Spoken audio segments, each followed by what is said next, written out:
नमस्कार। बिहार विधानसभा चुनाव के प्रचार में पीएम मोदी कूद गए हैं।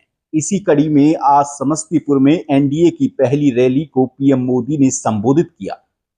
बिहार की जनता को उम्मीद थी कि पीएम मोदी रैली में कोई बड़ी घोषणाएं करेंगे, साथ ही महागठबंधन से मिली चुनौती को स्वीकार कर एनडीए के सीएम फेस पर भी पीएम मोदी बोलेंगे।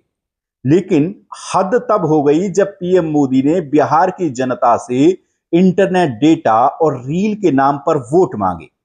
पीएम मोदी ने अपने भाषण में कहा कि हमने एक ऐसी व्यवस्था बनाई है जहां 1 जीबी डेटा की कीमत एक कप चाय से ज्यादा नहीं है। ये इस चाय वाले ने सुनिश्चित किया है।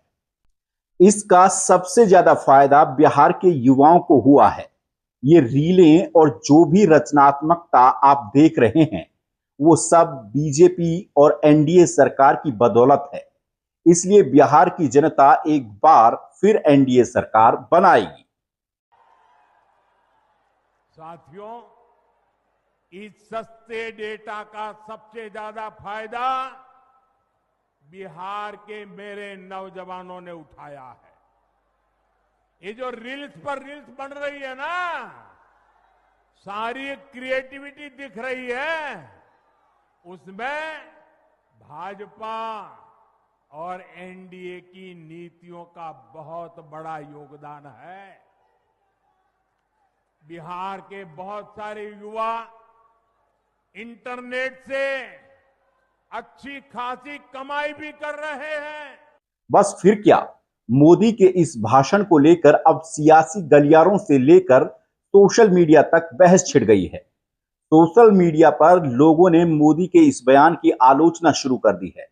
उनका कहना है कि मोदी के पास बिहार के युवाओं को देने के लिए सस्ता डेटा है। वे बिहार के युवाओं को सस्ते डेटा और रील में ही उलझाए रखना चाहते हैं। दूसरी ओर पिछले चुनाव में हर मंच से पीएम मोदी ने सीएम फेस के लिए नीतीश कुमार के नाम का जिक्र किया था और डबल इंजन की सरकार बनाने की अपील की थी। लेकिन इस बार पीएम मोदी ने एक बार भी सीएम फेस के तौर पर नीतीश कुमार का नाम नहीं लिया, जिसके बाद यह चर्चा आम हो गई है कि एनडीए की सरकार बनने की स्थिति में नीतीश कुमार की छुट्टी होगी और बिहार में कोई नया चेहरा सीएम बन सकता है। ऐसे में यह तो मानना पड़ेगा कि पीएम मोदी बिहार के चुनाव में आकर फंस जाते हैं।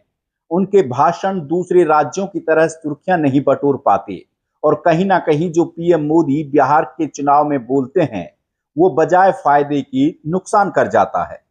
बता दें कि साल 2015 में हुए चुनाव में पीएम मोदी ने बिहार में रुपयों की बोली लगा दी थी और 1.25 लाख करोड़ का दांव खेला था, जिसे बिहार की जनता ने इसे अपमान के तौर पर लिया था और बीजेपी को चुनाव में नुकसान उठाना पड़ा।